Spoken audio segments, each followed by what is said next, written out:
Disabled failsafe. Welcome to the newscast. I'm China Haley in for Tom Warbeck. It was designed to prevent exactly this sort of crash.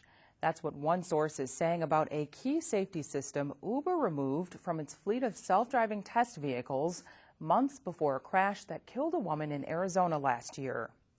The system, which was internally developed, was known as Reflex. The failsafe feature provided an independent cross-check on the main self-driving systems by using short-range radar signals to sense imminent hazards directly in the path of vehicles. Sources tell our Pete Bigelow that the system was shelved because some members of Uber's Advanced Technologies group thought it triggered the brakes too often. This at a time when Uber's self-driving program was under pressure to show progress in developing software. The sources who had roles within the technologies group believe if Reflex had been enabled in Uber's Volvo XC90 fleet, the system would have mitigated and possibly prevented the collision that killed 49-year-old Elaine Herzberg. Meanwhile, we've learned the existence of Uber's Reflex system has not been disclosed publicly. It's also not referenced in any of the 43 documents and 439 pages of information the National Transportation Safety Board has released in its public docket. NTSB officials are set to meet tomorrow to determine the probable cause of the crash. When asked about Reflex, an Uber spokesperson says the company could not comment pending the ongoing investigation.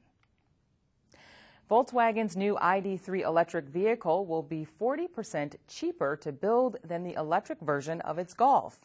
CEO Herbert Diess telling investors Monday that most of the efficiencies come from the cells and battery system.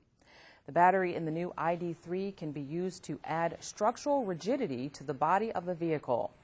And the modular layout of the battery allows for advantages in packaging and economies of scale.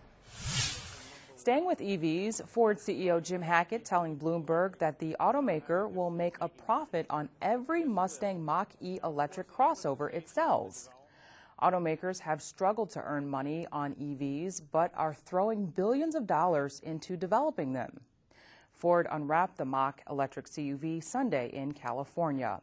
It will come in various trim levels and battery configurations. The base model starts at $44,995. That includes shipping. The Mach-E will hit stores in late 2020.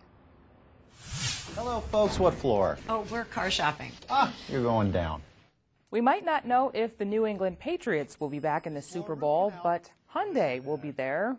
The automaker announcing that it will have an in-game spot for the 12th time in the last 13 years. A new 60-second ad will run in the second quarter. Sibling brand Kia also plans to return to the big game. Ad Age reports it will be Kia's 11th straight appearance. And that's all for today. Have a good one. We'll see you back here tomorrow.